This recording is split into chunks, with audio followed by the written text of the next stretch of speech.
Sangaré, secrétaire général de la Chambre de commerce, d'industrie et d'agriculture de la région de Thiès, coordonnatrice du programme Réussir au Sénégal au niveau de la Chambre de commerce, intitulé Tête de Tissamareo.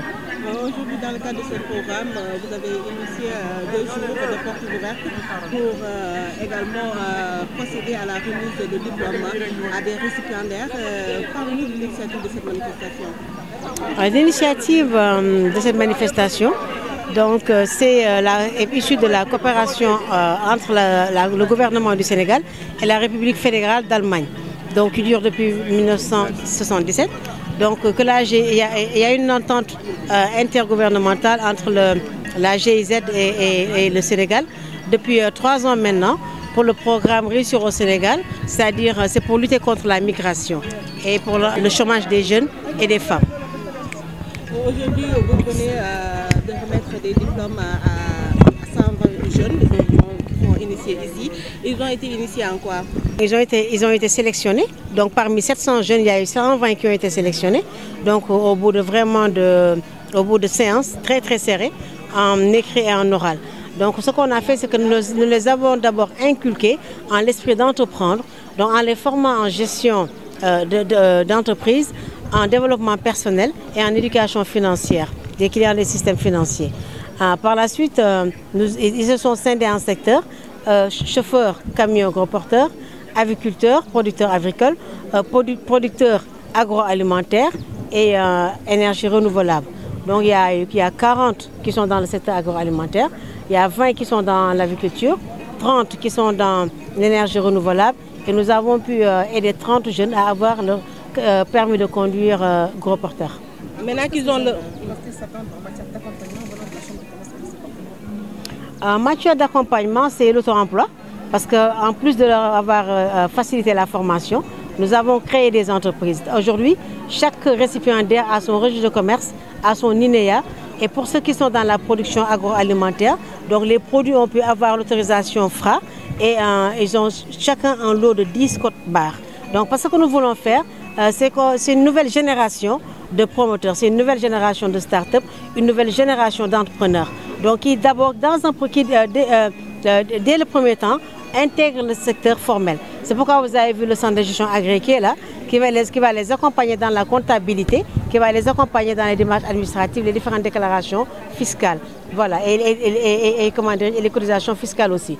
Donc, ce que nous n'allons pas nous en arrêter là. Nous avons saisi par exemple la ville de Thiès qui a un projet de mise en place des lampadaires pour le secteur agro-énergie. Donc, pour qu'ils prennent ces jeunes, n'est-ce pas? Donc, et que ces jeunes les accompagnent dans le processus d'installation des lampadaires au niveau de la ville de Thiès. Concernant les chauffeurs gros porteurs, vous savez que la coopérative des chauffeurs de camions gros porteurs a vu le jour ici à la Chambre de commerce, la cellule régionale de Thiès du moins. Donc les membres de cette coopérative-là, on les a reçus pendant les expéditions pédagogiques. Et aujourd'hui, nous avons 3 qui sont recrutés. Nous avons 2 qui ont leur camion, leur mini-car qui sont en train de travailler. Les autres vont accompagner les chauffeurs qui sont déjà assermentés, donc en circuit Dakar-Bamako, donc juste la semaine prochaine. Donc concernant le secteur aviculture, vous avez entendu tout à l'heure le cri de cœur des aviculteurs avec les problèmes du secteur. Donc nous allons les accompagner pour une production de qualité, pour une présentation de qualité avec des démarches marketing, avec des emballages et des logos, vraiment pour les aider aussi à trouver des marchés, n'est-ce pas, à travers les opérateurs économiques de la région, les restaurants, les gourmands de femmes, donc les hôtels et autres. En tout cas, nous allons continuer le coaching parce qu'au niveau de la Chambre, avec nos missions d'appui et d'encadrement des entreprises, nous avons déjà un dispositif qui est là. Et pour chaque programme qui est déroulé au niveau de la Chambre de commerce, nous prenons des coachs qui les accompagnent pour installer un système de pérennisation. Nous allons continuer, nous avons d'autres partenaires qui vont nous accompagner. Par ailleurs, la GIZ qui a accepté aussi de pousser l'appui encadrement à travers d'autres programmes, bien sûr, qu'on va négocier plus tard avec eux, qu'on est en train de négocier avec eux. Il y a d'autres partenaires aussi qui ont suivi le programme de loin, donc qui nous ont approchés, qui ont manifesté le besoin, le désir d'accompagner ces jeunes. Les jeunes qui sont laissés en rade aussi, les 400 et quelques autres qui sont laissés en rade, ont commencé à être pris en compte par la Chambre de commerce. Nous avons commencé à les coacher par groupe de 25. Il y a déjà 2 groupes qui sont actuellement en formation et après on va tous les prendre. Le problème, ce qui nous motive, c'est de lutter contre la migration. Parce que la migration, en fait, c'est une perte de valeur, c'est une perte de main-d'œuvre, c'est une perte de jeunesse. Et je peux même dire que c'est une perte de population. Parce que les jeunes qui émigrent, qui migrent vers d'autres cieux, se marient là-bas, font leurs enfants là-bas. Pendant ce temps, nous avons besoin de la population sénégalaise, thiessoise, vieillit et nous serons en situation de manque de main-d'œuvre. Nous voulons prouver aussi qu'on peut réussir, mais en n'étant pas dans les bureaux, parce qu'avant ces métiers-là n'étaient pas valorisés du tout. Mais maintenant, ces métiers sont valorisés. Nous avons des masters qui sont là, qui ont laissé leur travail et qui sont venus dans le programme, qui aujourd'hui sont des transformatrices agroalimentaires. Nous avons des gens qui ont laissé l'école, qui sont là pour venir apprendre les métiers. Donc il y en a qui sont encore dans les écoles et qui sont dans les métiers, mais qui ont choisi vraiment de nous accompagner. Ils ont également reçu du matériel. C'est quoi exactement? Ils ont reçu des kits de travail parce que aussi pour aider les gens vraiment à travailler, il faut leur donner aussi les outils de base de travail parce que nous n'allons pas les former et les lâcher dans la nature. Non seulement ils ont un incubateur au niveau de la chambre de commerce, ils viennent travailler ici, ils n'ont pas encore les moyens de louer des locaux pour avoir des bureaux. Donc nous les incubons au niveau de la chambre de commerce. Nous avons remis du matériel de base pour qu'ils puissent travailler, n'est-ce pas? Parce que vous savez, une formation théorique, juste après la pratique, si les gens baissent les bras, donc ils désapprennent. Donc déjà avec ça, il suffit juste maintenant d'un petit financement donc pour les pousser vraiment à aller à entreprendre, vraiment à asseoir leurs entreprises. Nous nous sommes engagés avec le président à les coacher pendant 1 an parce que nous voulons qu'ils soient des exemples de réussite, nous voulons qu'ils soient des champions parmi les jeunes pour montrer au monde entier qu'on peut réussir tout en restant chez soi.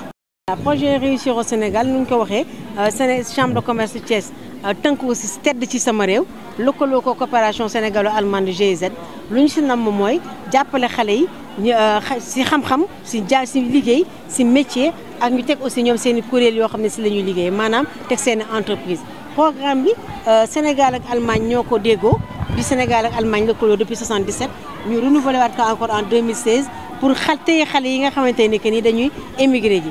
Émigré nag am na ñuy jaar si yoon am na ñuy jaar si ni naan mbëkk mi donc dañu gis que ne que vraiment population yi ñu xale yi ñu ngi muy vidéo xale yi doole xale yi ñu ngi dem di liggéey ji bitim réew ñun nag fii chambre de commerce ñu ne ñun non seulement dañuy téye xale yi régler problème mu chômage bi si Sénégal mais téye xale yi ñu toog seen force ñu def ko fii si dëkk bi maanaam seen doole ñu def ko fii si dëkk bi lu ñu leen defal tàggat nañ leen si formation en gestion des entreprises tàggat nañ leen si éducation financière maanaam naka la ñuy yaree seen bopp si mbirum koppar tàggat nañ leen aussi si développement personnel maanaam ñu gëm seen bopp tàggat nañ leen si ku nekk métier bi nga choisir ñii si yarum ginaar ñii si transformation consommé local ñii si énergie ay affaire solaire ak affaire lamp ak yooyu ñii nga xam dañ leen wutal ay permis de conduire chauffeurs yi ndax ñuy dawal ay camion ndax xam nga léegi programme renouvellement camion yu bees ñoo am te gis nañ ne que Sénégal toujours am na ay problème tali bi ñun nag dañuy former xale yoo xam ne dañ leen jaarale si processus formation yëpp nga xamante ne dañuy nekk ay chauffeurs yu xarañ te ñu ngi leen boole aussi ay opérateurs économiques yoo xam ne ñoo dañuy nekk seen apprenti ñu leen gunge si terrain bi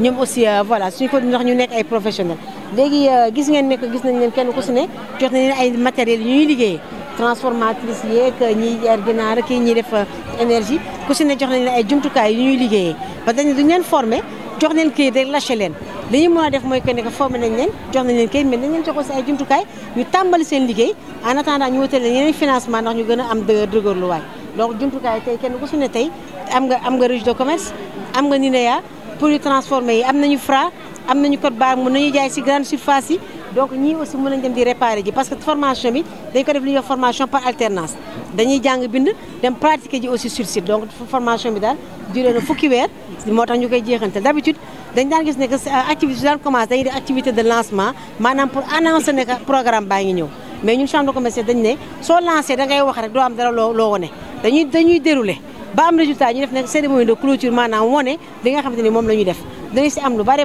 maanaam benn bi xale yi nga xam ne bokkuñu si dinañ xam ne que chambre de commerce mu ngi fi di leen jàppale partenaire GIZ ñu ngi fi di leen jàppale dinañ gëm seen bopp xam ne am na ay opportunité ay jumtukaay yoo xam ne nekk nañ fi autorité yoo xam ne nekk nañ fi pour jàppale leen ñu liggéey tedd ci seeni réew dinañ xam ne que aussi après encadrement bi ñeneen ñi nga xamante ne que nii aussi amuñu chance su bokkoon si xam nañ ne que buntu yi ibbeeku na ndax naam partenaire bi li ñu jàppale woon jeex na dafay dem mais ñun teg nañu ay jumtukaay yoo xam ak ay xarañ yoo xam ne si biir chambre de commerce bi nga xam ne tey dafay continuer am na benn incubateur boo xam ne tegal nañ leen ko ndax tey ñëpp am ñu lu ñu demee loué ji seen i bërëb mais tegal nañ leen fi place boo xamante ne que nii tey ku bëgg liggéey da nga ñëw ñu ibbil na matériel yeeg machine yeeg yëpp a ngi fi nga ñëw ibbi def sa production liggéey nga dem jaay yaa ko moomal sa bopp taf sa Fra taf sa code barre mun a imposer sa bopp si milieu professionnel bi.